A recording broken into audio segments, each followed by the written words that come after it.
Hello and welcome to the RRS Sir David Attenborough, British Antarctic Survey's latest addition to their polar research fleet.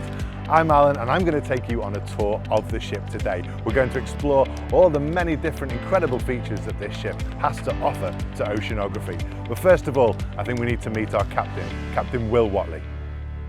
Good morning, Captain Will. What an absolute pleasure and privilege to meet you. Here we are on the heli deck of the RRS Sir David Attenborough with this incredible view with the Cutty Sark here on the Thames. A very exciting day.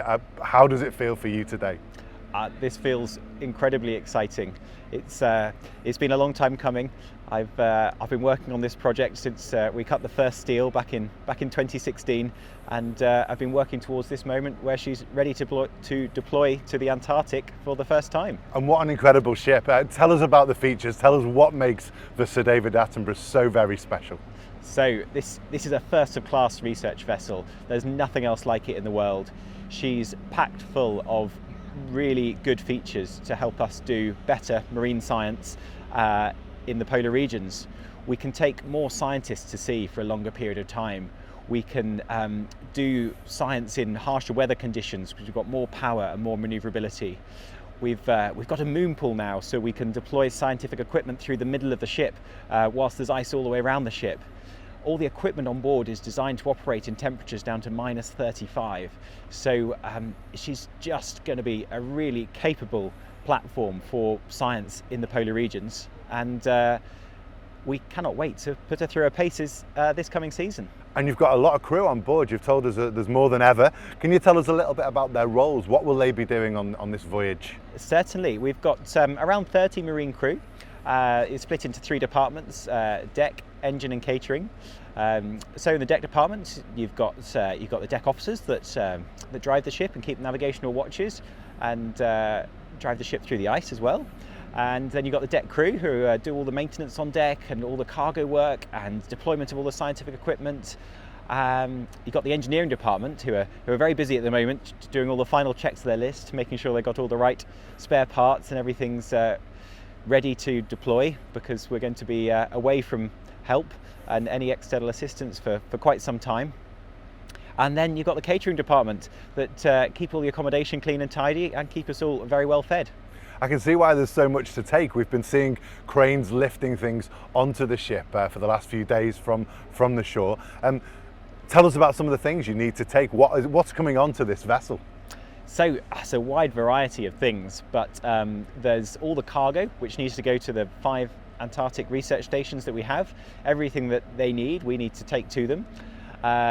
There's all the spare parts for the ship, as I mentioned, and then there's all the consumables. We've got to take an enormous amount of food and supplies, and when you put all that together, it's a lot of stuff. And what about you? Is your suitcase packed? Yes, absolutely. The ship is a second home for most of us. We spend half our lives here, and we've been ready for this for quite some time. Now, I've been told that I'm okay to go and do a little tour and to show our viewers at home around the ship. What should I not miss? Where shall I go? Well, you should definitely have a look at the moon pool in the science hangar. That's a really exciting feature. How big's this pool? You talk about this hole in the ship. Should we be worried? How big's this hole? Oh, it's fine. It's 4 metre by 4 metre square, and it's pretty sizable. But you should definitely have a look at that. Have a look at the science decks. Have a look at the winch room, and towards the end, come and find me, and I can show you the bridge. We're okay to come on the bridge and meet you up there as well? Yes, that's fine. That sounds fabulous. I know you've got a very, very busy day. Everyone's very excited on board here. So I'm going to let you go and crack on, and we'll catch you later. Thank you. Thanks very much indeed, Captain Will. Bye. Thank you.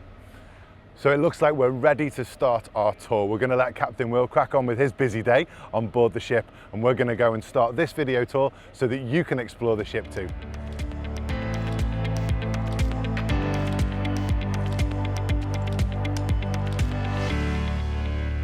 So we've been given permission from Captain Will to explore the ship, but we have been told that we need to put on the appropriate PPE if we're going to be exploring places like the engine room. So let's get that done and make our way down to the science deck.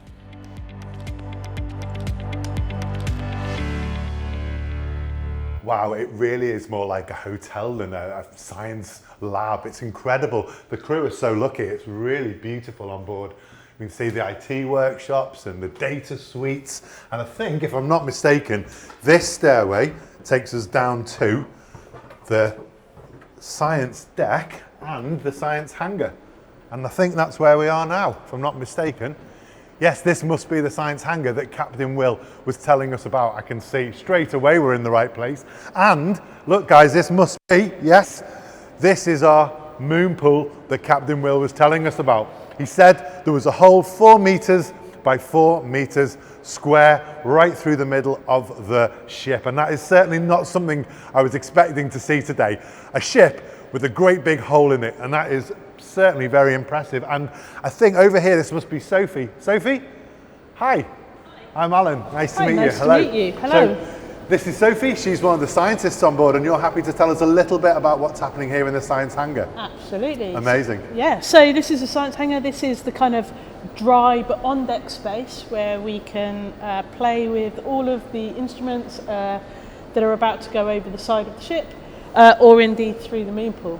Great. So your instruments, let me get this right, the science equipment, the science instruments can go out of the ship that way, or even straight down the middle. Yep. So we like to be versatile. We have lots of different instruments, from kind of biology instruments collecting animals, nets, things like that, to CTDs that collect the physical properties or measure the physical properties of water, to other instruments that collect geological samples. And for a variety of reasons, they have different capabilities that require different deployment places. So this ship is incredibly versatile. We might, for example, on a miserable day with poor weather, where perhaps it's really, really cold, we would prefer to put an instrument through the moon pool, because that, in fact, as you can see at the moment, we're enclosed, so we're not open to the environment. That means that things like our water bottles won't freeze up. And then also the moon pool being in the centre of the ship, it means that it's a very stable place. So even when the weather outside and the waves start to get a little bit large, we can actually have a very safe and secure place inside the ship where we put instruments down through that moon pool. Wow, so there's a lot of data, there's a lot coming up from underneath the ship. Absolutely. And it can come in through this hatch going out over the side, it can come up through the moon pool. Are there any other ways that you gather data on the ship? Or Absolutely. So as well as the instruments that we put over the side, they're all connected with wires that are transmitting the data back. Pretty much the bottom of the hull is lined with acoustic instruments, and these are the kind of underwater search instruments, so that we are looking in the water column at the animals that are there. We are looking at the seabed and how deep the sea is. And we have also instruments that even ping sound that travels through the seabed, so you start to examine what the seabed is made of. So that's on the bottom. But on top of that, this vessel, we have one vessel, we go to places and we go to far-reaching, far distant places. And of course, it's one vessel, we can only take it there for a limited amount of time. And we obviously want to minimise our footprint in terms of carbon, but we want to maximise our footprint in terms of collecting scientific data. So another thing that we do is to use this ship to take autonomous vehicles to the locations that we're studying. We deploy those vehicles from this ship, and there are some examples in this science hangar. And whilst we will then complete our sampling by bringing lots of water on board, we will leave the autonomous vehicles with a variety of their sensors to stay for months sampling after we've left, so that we can look at the knock-on impact of our point samples. So these that we can see behind us, these get left behind when you've gone? Yes. Can we take a closer look? Yeah, let's go and have a look. Okay, so these are the autonomous vehicles, I guess you'd call them, that are going to be left behind when you come back home. Is that right? Absolutely. So these will be left in the Antarctic? Yeah, so these are designed to be deployed for somewhere between 3 and 6 months. Okay. This one, for example, is a buoyancy glider, the sea glider, and what it does is it actually undulates from the surface to 1,000 metres back up again. And it has a variety, you can put a variety of sensors on it. So the standard ones, for example, again, reminiscent of what was on the CTD over there. So you have something to measure temperature, salinity, the amount of algae that's in the water. And essentially it uses its tail fin here to communicate with satellites and send both its position and the data back to a scientist sitting very comfortably in their armchair or something like that.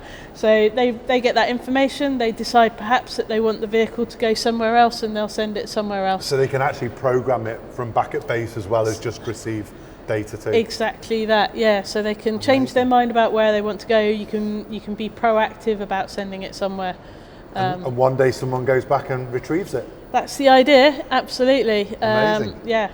And the one behind you that looks not too dissimilar to a toy boat I had as a little boy, so tell us a bit about this. So yeah, so like the one that I've just shown you is one that's in the water and it's going up and down, whereas this one, as you say, is more similar to a sailboat, and in fact this one stays at the surface, but again it's an autonomous vehicle. What's different for us about this one is we actually have an echo sounder on the bottom of it. That's pointing down and it's collecting information about what animals are living in the water column. Pretty much functions as a sailboat. So we have a sail, we have a rudder. The component is that it actually uses a battery to control the rudder, whereas the sail's just reactive, and it's getting all of its power from solar panels. So essentially this instrument can stay out for as long as you want it to, and like the other one, it travels by waypoints. We can communicate with it, we can tell it where to go, we can change our mind, and it transmits its data back to us. So all of these are really designed to get that spatial, that space and that time coverage, and you know, to give us the background whilst we get the ship, to give us lots of water and lots of actual samples. Yeah. And the really high-tech stuff that requires lots of battery power. And it knows it's solar powered as well. Yep, indeed. Yeah. So it's wind power for travel, and then the solar panel controls all the science payload and also the communication back with the land stations. Amazing. So this is identifying some of the animal life that's out there, and obviously we're collecting things over the edge and through the moon pool. So all of this data, and indeed some of the animals that you collect, what happens to them? What do we do with them? So one of the things that's really impressive about this ship is the amount of laboratory space. And what I'll do is I'll take you into the wet laboratory, which is the name says, it's the place where you take all of the wet samples that you've collected with the instruments here and start to analyse them. Okay, great. So yeah, this is the wet lab. This is the first laboratory that your scientists will enter once they've got their sample from outside. Traditionally we bring it over to this large stainless steel table where we can sort through the catches. We have a couple of spaces here, and as you can see at the moment we actually have a laboratory container that's appended onto here to give us expanded facilities. Okay. So we can have an experimental aquarium or something like that allows us to further investigate the animals. So imagine that this table here would be surrounded by a group of scientists with different specialists who would be targeting specific animals that they're very interested in. So what could this look like if we're out at sea? I want to know what I'm imagining on here. The likelihood is it would actually have lots of large trays on. So one big tray with the sample and the catch in, and then lots of small ones, and then lots of really, really eager scientists just all leaning over, kind of elbowing each other. Another reason why we made the table a lot bigger. And we'll sort through the catch, and so the whole of that catch, even though it's what you wouldn't consider very large, it might be half a kilo or a kilo or something like that. It's a bucketful essentially. It would all be sorted down to the smallest animal, and counted and identified, and then those animals would be taken off into the various laboratories on the ship for further analysis. What sort of animals would be in that catch? What would we be So quite often in the Antarctic, the kind of key linchpin species that we'll be looking at would be the copepods and the Antarctic krill, so members of the zooplankton, which are these animal components that are microscopic or slightly larger, and they're really the primary consumers of algae. So they're a keystone species that's transferring the energy, the carbon that we talked about earlier that's come into the phytoplankton, and they're repackaging it and quite potentially taking it down and removing it out of the surface waters. So these are microscopic, some of the things that these we're looking are microscopic, yeah, and so we've got a copepod over here that right. That will have come from one of those samples. So again, this is kind of microscope that we would have our samples under, and what you can see on the screen there is an Antarctic copepod. What's always really fascinating about that is you can just about make out a darker patch in the middle. That's an oil sac, and essentially that's its winter larder. So it's eaten really well over the spring and the summer, and it's stored fatty acids, stored these lipids in a sac, and then it will use that over the winter, the scarce months, like our larders that we create from our seasonal produce. And that's what's in here. And so that's in that Petri dish, yeah. So that's smaller than a grain of rice in there, and then we can see it on there. It is, yeah. That's great. Yeah. Okay, and what's that? So these are Antarctic krill. So these were the other key species that I was talking about. These are about 4 to 5 centimetres long when they're adults, so they're really big. We rarely think of krill as being that big. Really successful animal in the Antarctic is about the equivalent to the human biomass of this one species, bounded by the kind of polar fronts, the Antarctic fronts in the Southern Ocean. Just really fascinating. Again, they're predominantly, they feed on algae, so they're a very important kind of low food chain item. And then pretty much everything eats them. So if you think about all of your charismatic megafauna, as we like to call it, so your penguins, your seals, your whales, a lot of them, this is their key food species. And so it's, as well as those animals, there's a human fishery for them, where that has both a feed component and what has really taken off recently is the pharmaceuticals component. So there's a very keen desire to understand how many of these organisms there are, where they are, what's going to be the impact of climate change on these organisms, and how is that going to affect the distribution of the predators, the successful recruitment of the predators into the future, as well as how many should be fished. Because they're a key part of the food chain. Yeah. And us humans have decided we want a slice of the pie as well. Absolutely. Right. So, wow. So no shortage of those at the moment coming in onto the table, which is good to hear about. And then everything can be looked at in great detail here. And once you've gathered all that data, we've got data coming in from so many places. I can see why it's a research vessel. There's so much data coming in. What happens to it all? Who has to do the number crunching? Where does it happen? So that's the thing, right? We want to consolidate all of that data together, because whilst there's power in all those individual strands, there's even more power in actually combining them all and getting that kind of holistic overview of what's going on in the ocean.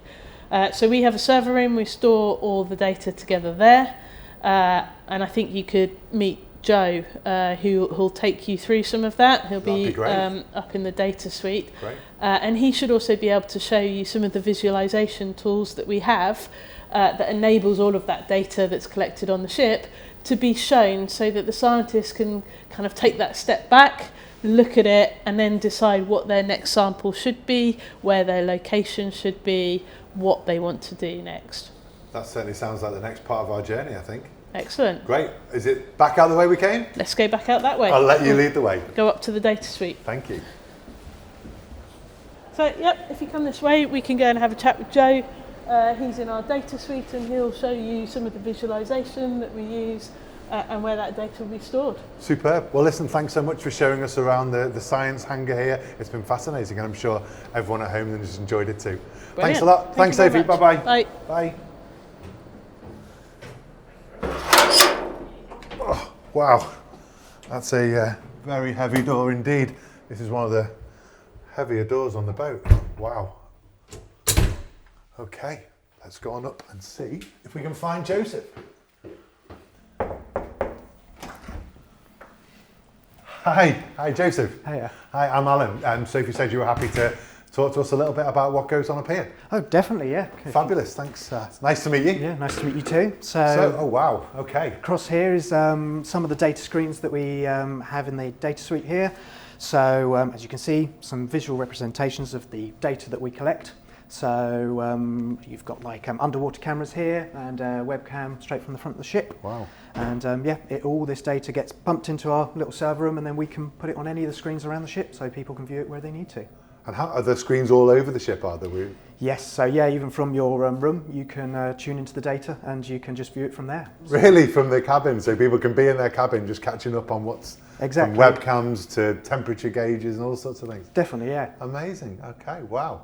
So tell us a little bit about your time here on board. Have you been with BAS for long? Have you done many travels with them? So I've worked with BAS for about 4 years now. So okay. Yeah, working as part of the IT team. So you must be very excited about the voyage in a couple of weeks' time. Very excited, yes. It's a first time for me. So first time. Yep. Heading south? Exactly. Oh, yes. Great. So are you joining the crew in January, are you? Yes, yeah, I'll be joining in January and then heading down, and then from there I'll be jumping off at one of the bases and then doing some work there and then flying home. Oh, amazing. Oh, that's so exciting. You're very, very lucky. We've been having a look around the ship, and it looks like an amazing place to be working for the next few months. Oh, it definitely is, yeah. Great. Okay, so thank you for your time. I know you've got lots to do. It's a very busy time, and yep. I'll head off now. I think I'm going to head for the engine room. Yes. So if I can head out this way? Yep, just down there and should lead you straight there. Wonderful. Well, thanks for your time and lovely to meet you. No problem. All the best. Nice to Good meet you luck. too. Thank you. Okay. Well, absolutely fascinating. I had no idea that there was so much data being collected and that it was being shared all over the ship and back to the UK too. So I'm going to head to the engine room, fingers crossed. I'm going to try and find it. If you'd like to try and find your way around the Sir David Attenborough, then you can follow the link on the screen now. And from the comfort of your own home, you can do some touring around and exploring of this amazing ship. Right, where's that engine room? Okay, so I think we might have got ourselves a little bit lost. It's obviously not this way. This says restricted, so I don't think we can go in here, but oh wow, that is very impressive. There's these huge reels of just cable that looks just like loads and loads of cable in there, but obviously that's not for us. But maybe we get the camera through that. Can I help you? Hi, yeah, we're just doing a video tour of the ship, and I'm Alan, and we just was looking through the window. But I'm Simon, deck engineer. Would you like to come in? we'd love to come in. Yeah, is that okay? Yeah, Thank you. If you're with me, it's fine. Okay, great. Wow. So where are we now? This is the scientific winch room. Okay. And this is where all the wires that operate the scientific experiments come from. Wow. Okay. Can we have a look around? You certainly can. We'll walk you through this way. Sure. Thank you. So yeah, we've got 7 winches in here with all different types of wires that allow us to do different science Okay. and explain everything else. Have you seen the moon pool? Yes, yes, down below, the 4 metre by 4 metre moon pool through the middle of the boat. Well, that's the way that some of the wires go out. This side of it, just to your left, is where the wires go out to the moon pool. Oh, so when we saw the device that gets lowered into the moon pool, it's lowered through this? That's the cable it would be hanging on. That one cable there? Yeah. Wow, that's a very strong cable. And Wow. it'll take it down to 6,000 metres. 6,000 metres off that? Wow, okay. Oh my word. This is the heart of the operation. It really is. Oh my word. So the aim is here, we can send equipment down the moon pool. We've got 2 positions over the side that we can go over, and we have the stern A-frame as well. And all those wires, depending on their function, can go to all the places they need to go. So these wires, these cables, wow. Are we safe? That's the crane above it starting up. Oh wow. So all of these wires and cables, are they just carrying items, or are they carrying data? Which is it? But both. Some of them carry nothing, are just ordinary steel cables, the ones over here and there. The one behind you and the one in the corner there, plus the one that's going down the moon pool, all carry data. So there are a little communication down to it. Amazing. Wow. And what's the deepest we can go? What's the longest cable? Well, the longest cable over there is the general purpose winch. It's 12 kilometres long, and that's designed with the purpose of being able to sample the sea life in the bottom of the South Sandwich Trench, which is about 7,000 metres deep. So that's a 12,000 metre roll of cable just on there? Yeah. Wow. And what sort of weight can the cable hold? I mean... Well, that one's rated at about 20 tonnes. It can hold 20 tonnes? Wow, because it must be heavy itself. Yes, and that's part of the challenge you have. Yeah. For when we're taking, similarly for the same reason, when we're taking big mud samples, we have a bright yellow cable over here, which has a braking strain of 66 tonnes, for our long mud sampler, or we call it corer, which can take samples 40 metres into the seabed. Yes. Wow, and that's a 66-ton weight it can hold. That's its braking strain. Wow. It's designed to safely hold about half of that, so 30 tonnes it would be able to pull out. So that would be lots of London buses. Yes. Or about 60 cars. Yeah, very much Wow, so. that's amazing. And you said that's a rope, not one of these big metal cables. No, the idea is using ropes. They're neutrally buoyant. They weigh nothing in water. So all you're pulling out is the load from the seabed. Can we see this rope? Because Yeah, I it's can't just over believe here. there's a rope that can hold 66 tons before it breaks.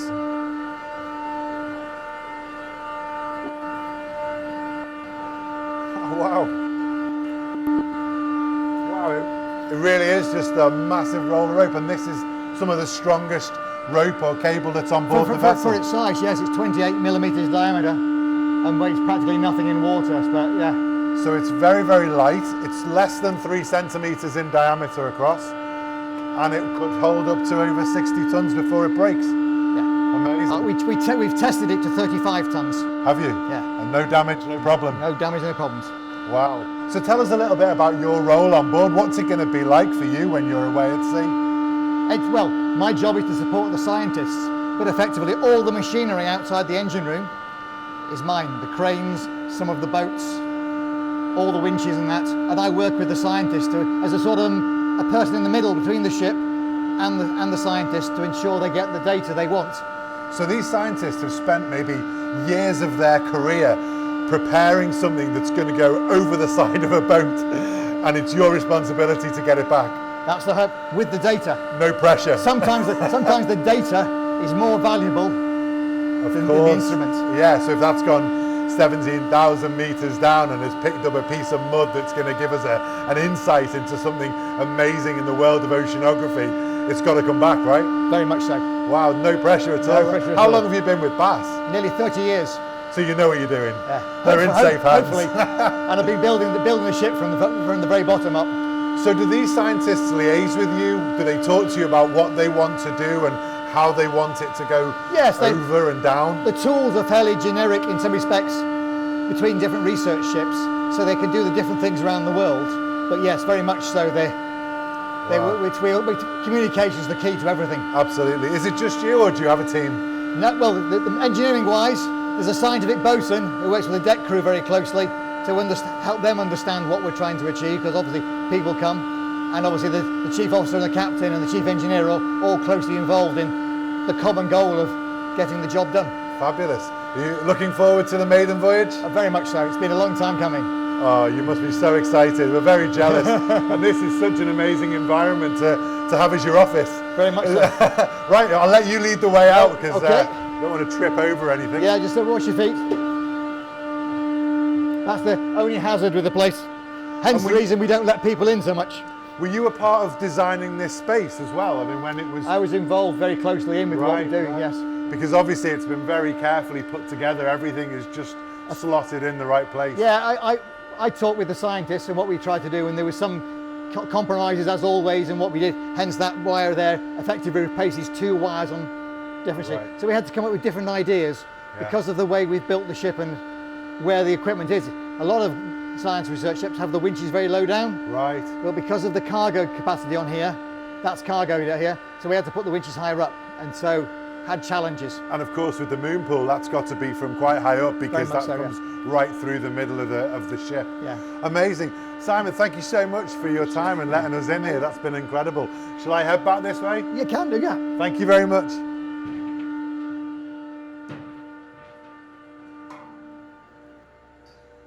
Wow, what a fantastic opportunity to see this part of the ship, this really, really crucial, important part that not only can send things over the edge of the ship to thousands of meters deep and get it all back again, but also carrying that ever important data along the way. That's been amazing. Right, let's carry on our journey. Okay, so that winch room was absolutely amazing. I never expected to see anything like that on board. Okay, so now we need to try and find the engine room. Now, I've been told it's along this way, so we'll have a look there. Oh, sorry. Are you looking for the engine room? We are actually, yeah, sorry, we're just making a video. I'm Alan, we're making a video of the SDA. Hi Alan, my name's Carson. Hi. I'm the scientific electronics engineer on board. Oh, wow, okay. So yeah, nice I to can meet you. show you the engine room if you like. It's on the way to the cabin. I was just headed that way now. That would be absolutely amazing. So you're living on board? I am living on board at the moment, yes. And you don't mind us having a little nosy in your cabin as well? No, not at all, not at all. I've just got Wonderful. on, so it still looks nice and neat. Lead the way, that's a real bonus, thank you. So what's it like living on board? It is stunning. It's a really nice vessel to live and work on. It's more like a hotel in places. It is. It's even got its own gym. A gym on board? It's got its own gym and it's got a sauna. A sauna too? Oh my word. All right, my cabin's just around here at the corner. Here we go. Oh wow, it's I'll be honest, it's a lot nicer than I expected. A lot of people don't expect that, I suppose, what you see in the movies and that. But no, this is lovely. This is the cabins we live and work in for months at a time. So it's quite nice to have the comforts available.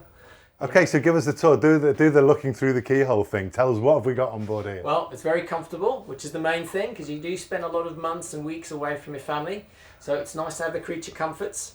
Nice little lounge suite to come in and read in the evening, relax a bit after a long day's work. Both bunks, so we do share. So we typically have 2 members of staff on board. So we have someone on a day shift, maybe a night shift. We do tend to try and keep them on the same shift. I've got to ask, are you a top bunk man or a bottom bunk? Oh, bottom, absolutely bottom. And does your roommate, does he snore? Occasionally, but we learn to live with that. And then you've got some storage as well? Yes, loads of storage, because again, Right. as I say, you're coming on, you're living for months and weeks at a time away from your family, so you bring a couple of books, maybe a little project to do in the evening, a little bit of a puzzle to build. Yeah, So yeah, a lot of people have some very interesting hobbies on board. What will you be bringing on board? Or what have you brought on board now, I A guess? Rubik's Cube is a good fun, so you sock in more complicated Rubik's Cubes, you can play with that in the evening. So Really? not quite Okay. exciting, but it's good fun. Okay, fair enough. And you've got a TV? We do have a TV. We do get live television. Slight delay. We were able to watch the Football World Cup when it was being played. That was great. So we actually had it streamed in the lounge, and that was great. It was a really good evening. You've got it easy. You've got it really easy. tell you And you what. say there's a gym and a sauna. There is a gym in the sauna. I can show you that if you like. Well, I'd love to see that. That's great. Thank There you. we go. Yeah, it's all these. And ensuite as well, am I right? It is an ensuite. Every cabin has its own toilet, so you don't have to share. There's no communal bathrooms sort of in the corridors. It's Wow. really comfy, really, really nice. Amazing. This is so much more salubrious than I ever imagined it would be. Well, it really is important for the whole feeling. You've got to keep in mind that a lot of the crew are away for months at a time. You're spending half the year away from family and friends, and it's little creature comforts like this that actually keep people, I suppose, sane to a sense and keep Yeah. them happy. And it's important. Yeah, of course. And of course, having the gym means people can keep their personal health and well-being. Very much so. Yeah. We actually did a couple of running challenges with our staff back in Cambridge. Sorry, it's just in here. Right. There we go. You ready? Yeah. Have a look at this. Oh, wow. It's a nice gym. It's absolutely lovely. So we have a little weight selection at the back. We do our running challenges on here, just waiting for the fans to keep you cool when you're doing it. Absolutely. Again, so it's got everything you need. Often we do things as team members in here, which is quite nice. You do team training, and when you're away in the science party, you'll come and train as a full group, which is really nice. So everything gets into the ethos of staying fit, staying healthy, healthy mind, healthy body, all of that. Absolutely. Brilliant. And through here, so once you've done your training, you want to relax afterwards, you can jump straight into a shower or straight into the sauna. There we go. Do we need to check if there's anyone in there? There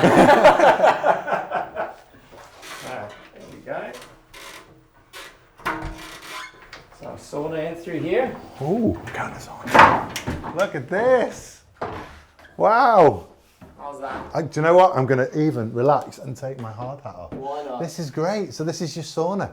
You got the gym, you got the showers. It really is a little home from home, isn't it? It really is. That's lovely. It's these creature comforts that make a big difference to the guys on board. I can imagine. Can you imagine spending 6 hours on the deck, freezing, literally freezing wind, your fingers starting to crack from the ice, Right. chilled to the bone, and you can wrap up and head in here. Jump into the sauna. You've got it in your mind. You know it's coming. Like, as soon as I finish this, I can get in the sauna. That's it. That's Head great. inside, start warming up. You can come in here as a group. You can sit and chat about the day, chat about where you're going in the future. It's great. Really, really good fun. Awesome. And I mean, is it always warm in here? Do you have it running? I mean, it's not running now, obviously, but is it always running? No. We only run it when we need it. Okay, just when people need a little morale boost in Just a cold the end weather. of the day, a little I can hour imagine, stint. yeah. And I believe that the food's pretty good on board. The food is spectacular on Really? board. It's very easy to put on a bit of weight. Even with this gym. Even with this gym. So tell me what it's like. I mean, it's I'm right in thinking that the galley is the kitchen. Galley is the kitchen. And the mess is the sort of eating restaurant, That's cafe the dining area, yeah. Okay. We go and dish up your food in the evening. So what sort of food's on the menu? Oh, everything from seafood, as you'd expect, so some very good steaks, very good vegetarian options, which is really nice. We get a full catered breakfast, a full catered lunch, and then again dinner in the evenings, a starter, a main, and a dessert. It's an all-inclusive cruise. It's an all-inclusive cruise. And again, it's to actually make up with the energy you lose. So when you're down in the cold regions, you're working at a long day outside, you actually burn off a lot of energy. So, do you burn more energy in the cold than in the... You do indeed, Okay. you do indeed. And it's physically demanding work, it's cold, your body's always moving, you're always shaking.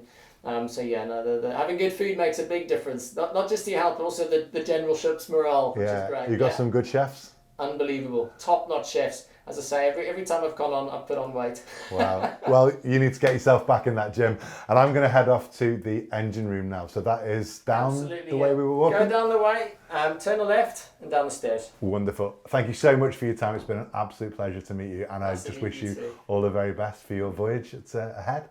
Take care. Thank you. Cheers. I'll leave you here in this sauna.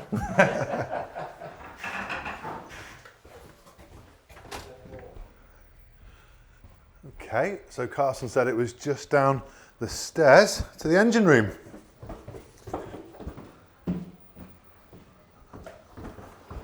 Okay, so as we come down here, hopefully we are going to be in the right, yes, here we are. This is our engine room. And here we are, yes, no mistaking, this is the engine room. It smells different, it sounds different, it even feels different. It's a little bit warmer than, not as warm as I expected actually. I thought it'd be very hot down here, but it is certainly warmer. And I've been told that we are going to meet Simon, who helped us out in the winch room, and I think he's going to be down here for us to show us around. Yes, Simon. Oh, hello again. Good to see you. How are you? Thank you. We found you. We found you. So, we're in the engine room. Well, you're actually in one of two engine rooms on the ship. Two. We have two engines in this side, and to make us nice and safe, we have another engine room which is separate, which has two engines in on the other side. Okay, so is that in case one has a failure or for extra speed? Or potentially or flood. Yeah. Okay. Well, we are more like a power station, where we have two diesel in each engine room, one 9-cylinder, which is the low one behind you, Okay. and that goes all the way down that hole there, and the small one is the one behind me, is the 6-cylinder. Right, and then that's mirrored on the other side Mirrored as well? exactly on the other side. And what they do is generate electricity, and we generate about 18 megawatts if we need to. Obviously, we just generate what we need to be as fuel efficient as possible. Yeah. And 18 megawatts, that's about 210 family cars. Wow. So we generate the electricity here. All the services thing come to the engines and do that. The generators are just these big boxes to the side here, and then we take the electricity further down the ship to power us away. Wow, amazing. So do you ever use both engine rooms at the same time? Yes, particularly if when we're working ice, we need all the power we can. Right, to generate more power to crush through the ice. Yeah. Fascinating. So it's not as warm as I thought it would be. Is that because this one's not running? I guess the other side is. And also it's October outside, and we're bringing fresh air in to keep us cool. So actually we're bringing the outside air in, and that's quite got a bit of a nip to it today. Yeah, because my question was going to be really about conditions down here. I think I expected it to be like you see on films where everyone's really hot and sweaty and covered in oil and grime, and this is like really clean. It's really ambient temperature. It's not what I expected. As soon as the engines run, and you'll feel that when we walk through next door to the switchboard rooms, the temperature goes up. And in the tropics, yes, this will be very, very warm. Because obviously you're bringing blowing air in there, which is nice and cool today at probably 10, 15 degrees. In the tropics, your cooling air is coming in at 35 degrees. Of course. And how many people will be working down here in the engine room with you? We operate a couple of times. Obviously, it's not my usual place, but as we met before, the chief engineer asked me to bring you down here. Great. There's normally a chief engineer who's over all the engineering on the ship, second engineer who's in charge of the engine room, and she looks after that. And then below her, she's got third engineers and fourth engineers, about 2/3 and a fourth, and then obviously two electrical officers as well. Amazing. Just to run all this. And there's further machinery rooms forward, just to provide all the services to the vessel. Wow. Now, Simon, you've obviously been an integral part of this whole vessel. Were you involved right from the start? Yes, I was lucky enough to be brought in, one of 3 people to go into the shipyard very early on. And we had a chief engineer, a captain. I think Will, you met earlier. Yes, yes. He was one of the captains. Well, he was recruited to be a captain, and then I was brought in majority of the science side, but because I'm a ship's engineer by training, getting involved with everything. So you were involved with where all of this was going to live and how it was all going to function? Yeah, well, the designers, obviously the designers shoreside, they have a remit to, we've designed a schedule of what they have to do, and then they've put it all together. Wonderful. So I'm standing between an engine, another engine, 2 generators, and we've got all of that next door as well. And this all just sends that power through to the props, which just turns the boat over, and off we go. Wonderful. It sounds so simple. Right, should we carry on, have a little look around? Yes, there's 1 million metres of cable in the ship making it all go. 1 million metres of cable? Yes. Wow, that's amazing. Well, as I was just saying, the electricity is generated by the engines, then comes to these panels here, and this is what governs and controls everything. And then from here, it goes through the ship to the propellers and the motors that drive the propellers around. Great. Wow. And as we've come into here, this is the propulsion motor room. So these big blue boxes here are the electric motors that drive the propeller shaft. Wow. You see them joined in the middle? Yeah. So there's 2 in this room, and like the engine room, there is 2 next door. Okay. Because we have 2 propellers that's independently, so they're all separated out. Right. And is this built for speed or torque or power? What's the design being behind it all? Obviously, fuel efficiency is the primary thing to make the best use of the vessel. But obviously, at the end of the day, we need power to get through ice when we need to do it. Yeah, so the whole form and everything else was tank tested in a tank for model ice to work out how much power it was going through that would take to force its way through the ice. Because it's a bit different to previous vessels, isn't it? Its draft isn't as deep. Is that right? It's a different... Quite often for icebreakers, you put that much weight and power into them, they're quite deep. But where some of the places we go are relatively shallow. We're only about just over 7 metres. Right. And we need to work on that. So there was a compromise in the whole form and making everything light and still being able to do every job we did. So not really built for zooming across the oceans, but certainly having the power when you hit a huge amount of ice to smash up. Certainly is, because when you hit the ice, obviously if you had a very sharp bow like warships or cruise ships, basically it's like an axe. Yeah. You hammer it into a piece of wood, it gets stuck. This one's got quite a rounded bow with the aim that it rides up, and then I talk a bit like a spoon. You push the spoon down and use the weight of the surface area of the spoon, and that just pushes the ice to the sides. Right. That's a new idea as well, isn't it? Previously it's been about cutting through, but this is about sort of squashing down. Is that right? Since we've gone to working with them, Amundsen, some of the ships were very rounded hulls, even back to Amundsen's time. But obviously we're taking it to the next stage. But all ice strengthened ships tend to have that sort of rounded form then. And I forget the gentleman. I think it was a Dutchman, right, or a European who worked out trying to make tugs in a harbour over there, which iced up every winter, and therefore he generated this idea of using a rounded form too. And how thick will some of the ice be that this has to power through? Well, the aim is we'll go 3 knots or just over 3 miles an hour through a metre of ice, of first year ice. So it's the softer stuff, the newly formed, but we can push it out of the way. But also it helps if it's not very tightly packed, because sometimes you can be 100 miles into the ice and the weather changes and pushes it and makes it much harder to go through. There's no chance of the vessel getting trapped in the ice and frozen up, is there? I know that's happened in the past. Maybe. Well, hopefully, yeah. I was on a previous ship and we were temporarily, because the weather's changed, it nipped us, and you get to the point where you're in the middle of tens of miles off the coast, so you're in no danger. It's just easiest to wait for the weather to change, the ice to release, because you just end up burning more fuel getting away, just bashing your way through, not necessarily going very far, very fast. Well, having seen this lovely ship that we're aboard, I think there's worse places to be trapped. So listen, Simon, thanks once again for your time. So what we've seen here today is that all of that power that we've seen generated in there comes through the control room, is driven through here, and then beyond there we hit the props and the propeller drives the boat. That's the one. Wonderful. Great, we'll make our way back out. Thanks so much. You're welcome.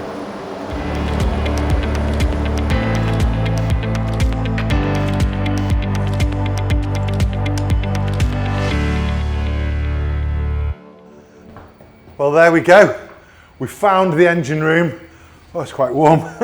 We found the engine room and we have seen so much of this incredible vessel. Now remember, if you would like to do a tour all of your own of the SDA, you can go to the SDA virtual tour. The link's on the bottom of the screen now. Now before we go to our final stop, which is Captain Will on the bridge, I've been told that we can get ourselves a drink. So one of these doors takes me into a coffee shop. So I think I will just go and get a little refreshment. All suffer from it. Yeah, absolutely. Hello. Oh, Hiya. hello. How are you doing? We've just been in the engine room. Excellent. It was great. We found it. Thank you for your help. Last time I saw him, he was in the sauna. So I just had a great time with Simon down in the engine room. He's been giving us the tour there. Everybody's been so fantastically welcoming, and we're just on our way to Captain Will up on the bridge. I saw when I saw Joseph before, he was telling me it was his first time going south, and I wondered, is there a lot of crew who it's the first time for to be going to the Antarctic? What about you guys? Well, we've been going for a number of years now. My very first cruise was actually with Sophie about 6 years ago now. Oh really? Yeah, absolutely. It was quite a unique cruise. We got to go past some nice islands and see some penguins, and collect some ice off of glaciers. So it was quite a unique cruise. It was quite a special one. So, Oh, wonderful. Every cruise is special in its own right. Have you got a favourite so Oh, far? I quite like the seafloor trawling ones. Those are always quite nice. You find lots of interesting things. I bet. What about yourself? What's your favourite then? I wouldn't necessarily say I have a specific favourite. I think I usually have one favourite incident that happens on every trip. So I was blown away a couple of years ago. I went on a trip with some marine mammal observers who were out there studying the whales at the same time as we were measuring krill, and they saw a blue whale. They called it down to the rest of us, and to be honest, we kind of ran to the decks to go and get that sighting. I've been to sea for 20 years, and so it took me 20 years to see a blue whale for the first time. Amazing. And it was an awesome experience. A question I do have for you. This has obviously been a huge financial investment, not just in the ship itself, but or in the people and the crew, but it's just been such a huge initiative over the last 5 years. It's not an insignificant amount of money. What does it bring to the table? Why is it a good use of a good investment, a good use of the money? I can't think of a better time that we can invest in looking at our environment and investigating it. What we know is we have a changing environment. I think we're pretty much in agreement now that change is occurring, and in fact we're just leading into the COP event in Glasgow now, which is where all the world leaders will be sitting and discussing how we are going to mitigate for climate change. And so what this vessel will bring to the table is the evidence that shows what's going on currently, as well as what's going on into the future as those mitigations are implemented, how they are working, and how the change is happening, how the climate is changing over time. Yeah, it's significant. I mean, it's become clear. Just so many people so passionate, so excited about it, and it's clearly going to have a huge impact on oceanography and science and the climate. And I mean, the important thing to remember is what you see at the polar oceans is not just occurring at the polar oceans. It's a really excellent place to actually identify things that are changing on a world level. So it gives us the information then that can guide and inform about the whole planet. Yeah. Amazing. Right, I've got one last question because Captain Will is expecting us. I don't want to be late for the captain. But a question I do have that I love to ask, and I will be asking Captain Will as well. Young people, youngsters making career choices, making subject choices perhaps at school. What advice would you give to them if they were looking for a career that led them to an initiative or a project as impressive as this with BAS? I can start with myself. I'm a scientist, so when I was at school I did my A-levels, I studied science as the main topics. I then went through and did a degree and finally followed by a PhD before joining BAS and so coming there to study the oceans. But BAS is so much more than that, and actually in order to deliver the science that we do on this ship, we need so many more disciplines than just the scientists. So we need the engineers, not just to help us with our scientific instruments, but to make the ship go. We need the deck crew, the people who are on watch on the bridge, who are driving the ship, the people who are on the deck who are helping us put stuff over the side, the chefs in the galley to make the food for us, the plumbers.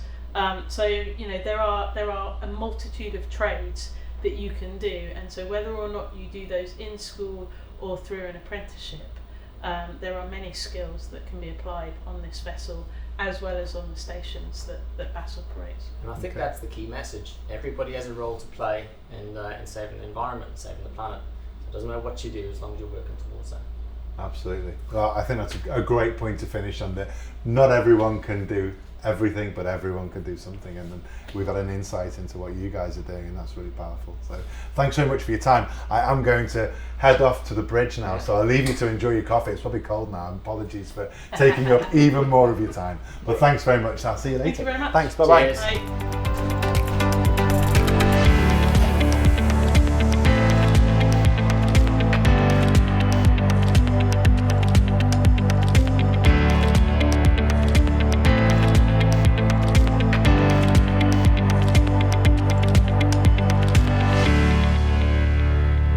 Captain Will, hello. Hello, welcome to the bridge. Thank you, and what an amazing tour we've had. The ship is incredible. We've met the lovely crew. We've seen the moon pool, as you suggested. We've been down to the engine room. We've been very welcomed and very well looked after. So thank you so much. And here we are on the bridge. Tell us more. Wow, it's more like the Starship Enterprise. Tell us what we're looking at here today. Okay, well, there are an awful lot of buttons and dials up here, and it's quite a complicated space, but the most important bit is where I'm standing now. From standing here, this is where you've got all the controls for the engines, the thrusters and the steering. So this is the main conning position that we can drive the ship from. These are the controls for the main engine here, these are the controls for the steering, and all this is the controls for the thrusters. So there's nothing in terms of driving the ship that you can't do from standing right here. There are many other safety systems up here with lots of panels, and we've spent a lot of time training, going through all the systems on the bridge one by one, making sure that we all know what all the buttons do. And what's on all the screens that we can see above? There's charts and graphs and dials and all sorts of things. So a lot of the technical scientific equipment that we have on board can be repeated up here, so we can see what the scientists are looking at as well. So it's a mixture of that as well as just normal navigational information. Fabulous. Now, you've been involved in this project right from the get-go. You've been involved from, 5 years now you've been with this particular project, and you've been with BAS for even longer. That's right, yes. I've been with the British Antarctic Survey since 2008, and as soon as I joined, I was hooked and loved it, and never looked back. But how's it been being part of a project that you're going to be the captain of a ship that hasn't even been built yet? I mean, how did that feel? That felt very weird, particularly at the very beginning of the project when I was involved, and it was all just drawings and there was nothing tangible at all, not one bit of steel that you could have said that's part of the ship. And that felt very odd, being so involved in something which didn't exist. But as it came to life, it just got more and more exciting, and it's really satisfying to be able to see some of the features on the ship now, which I was able to have an input to at that design stage when there was nothing. And I said, right, we want a door here, and we want the ability to tie a rope on there and that sort of thing, and they'll be able to see that in use now is really great for me. So the launch of the actual hull was in 2018, the naming was in 2019, and here we are with a maiden voyage in 2021. Now I know that the ship's been out at sea doing sea trials. What's been going on in that period of time? What's been happening? Well, it's been an exceptionally busy period. As I'm sure you can appreciate, nobody would want to send a ship off to the Antarctic for the first time without some thorough testing in home waters before we go. So we've been going through all the safety systems on board and testing endurance, testing things like fresh water making, so we can still make water when we're at sea for long periods of time, and making sure the ship can handle well in rough weather, as well as just testing some of the simpler systems, like making sure if we've got lots of people on board there's enough hot water so we can all have a shower. So it's a real variety of things we've had to test, but we're now in a position where we are ready to go. That's amazing. Clearly a lot of kit and equipment to get used to handling. And I was curious, just in your time with BAS and in your career, what sort of technological and innovative developments have you seen that have changed the way that you and your colleagues and crew and scientists can do oceanography? Well, technology moves so fast. I've noticed it not even in my career with BAS, but even in the time of the build of this ship, since the beginning to the end, from when we started specifying equipment. When you actually come to have it fitted, you can find it's out of date. So we actually had to go back to some of the suppliers and say, well, actually, we don't want that. We want your latest model, because from when we specified it to when we're actually having it is a few years in between. But some of the interesting things we got on this ship, which are really cutting edge, is we've got this ice load monitoring system. So now when we hit the ice with the ship, when we're ice breaking, we've got strain gauges in the hull to allow us to see how far we're pushing the structure, and that is a really, really useful tool for us when we're ice breaking. So, Captain Will, you've travelled all over the world, you've sailed in some big seas. Tell us, has there ever been a moment where you've thought, oh, this is a little bit too scary for my liking? Well, we have been in some enormous seas down in the Southern Ocean, going to and from the Antarctic. I can't say there's ever been times when it's been scary, because we've always been in a ship that's well designed and is capable of dealing with it. And once you get down into the Antarctic, you've normally got a lot of ice around you, so that kills all the swell and it becomes much calmer. So yeah, we try and avoid the scary stuff if we can. That sounds like a good idea. Quick question, are you superstitious at all? Is there anything about sailing or travelling that you think you have a superstition about? No, there's nothing I take for good luck, and I wouldn't say I'm very superstitious, but I wouldn't set off on our maiden voyage to the Antarctic on a Friday the 13th. I'm sure, like all of the crew, you'll miss your friends and family terribly while you're away, but what one thing will you miss that you can't take with you from home? Well, I think the thing I always do when I get home is have some fresh milk. That's the one thing I miss when I'm away for a long period of time. We have fresh milk that's frozen on board, but it's never quite the same. There's one for the cornflakes in the morning, yeah, and a cup of tea. I can understand that. I was wondering, a lot of the people who are watching this will be youngsters, young people at school, maybe making subject choices in their secondary schools. What advice would you give to a youngster who is perhaps wanting to be the next generation of crew or scientists, or perhaps even a captain of a vessel like this? The main thing I would say is to start any career in the polar regions, start it early. I left school at 16 and went straight to sea and did a merchant navy cadetship, which I'd highly recommend.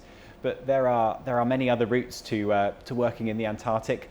But my advice would be just to get on with it straight away. My last question for you. Ernest Shackleton famously overcame extremely challenging circumstances in the Antarctic, and his crew, of course, benefited from his resilience and his leadership skills. I wonder what your approach is to leading a crew of this size and being responsible for such an important voyage. So, whilst the ultimate responsibility for this massive ship does rest with me, I'm very fortunate that I've got a great team around me, which make the job very easy. And they share that responsibility for a day-to-day running. Everyone's got their own job scope, and as long as it's all going well, the job is actually fairly easy. It only becomes difficult from a leadership point of view when things start going a bit wrong, but I'm pleased to say that that hasn't happened yet. Well, Captain Will, thank you so much for your time today, for telling us all about not just the bridge, but so much about this maiden voyage that you have ahead of you. We wish you all the very, very best of luck, and I'm sure everybody at home and around the world who's been watching has thoroughly enjoyed having an insight into this incredible ship and meeting some of the crew. So thank you so much for your time, and we wish you all the best. It's a pleasure. We're all very proud to be able to show you our ship, and thanks for coming. Thank you, Captain Will. What an amazing insight to this ship, the RRS Sir David Attenborough. I've had an amazing time here on board. I've met some great people, the lovely crew who've made us so welcome, and of course, seeing some of these incredible features on this ship. I hope you've enjoyed it too, following along from wherever you are in the world. I'm sure, like me, you wish everybody who's been a part of this project the very best of luck for their maiden voyage. Thank you for watching.